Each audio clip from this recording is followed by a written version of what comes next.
મારું નામ અનિલભાઈ.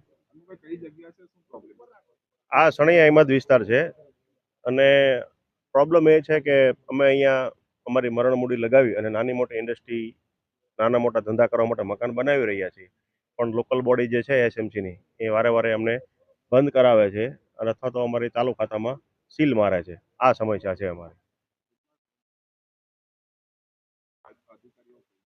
આ સમસ્યા ખરેખર 2-2.5 વર્ષથી છે અને અધિકારીઓ એમ કહે છે કે આજુબાજુમાં એક સોસાયટી છે, આ લોકો ફરિયાદ કરે છે એટલે અમે આ કાર્યવાહી કરવા આવીએ છીએ. અને અમને એસએમસીને અમારી એ માંગ છે કે જે લોકો ફરિયાદ કરવા આવે છે, જે ફરિયાદી છે એ જ ખરેખર કોટેજ ઇન્ડસ્ટ્રીમાં મકાન બનાવે છે, કોટેજ ઇન્ડસ્ટ્રીમાં એ લોકો એમ્બ્રોઇડરી ચલાવે છે, કોટેજ ઇન્ડસ્ટ્રીમાં એ લોકો વોટર એડજેટ ચલાવે છે. અમારે તો કોટેજ ઇન્ડસ્ટ્રીમાં એમ્બ્રોઇડરી ચલાવવા છે. તો જે ફરિયાદી છે એ જ લોકો આ કામ કરે છે, તોય તમે લોકો અમને હેરાન કરો છો. અમે આ એસએમસીને રજૂઆત કરીએ છીએ વારંવાર.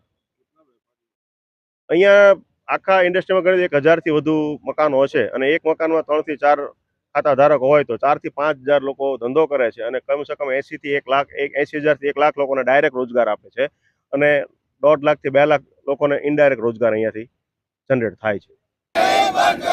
રોજગાર બચાવો, રોજગાર બચાવો.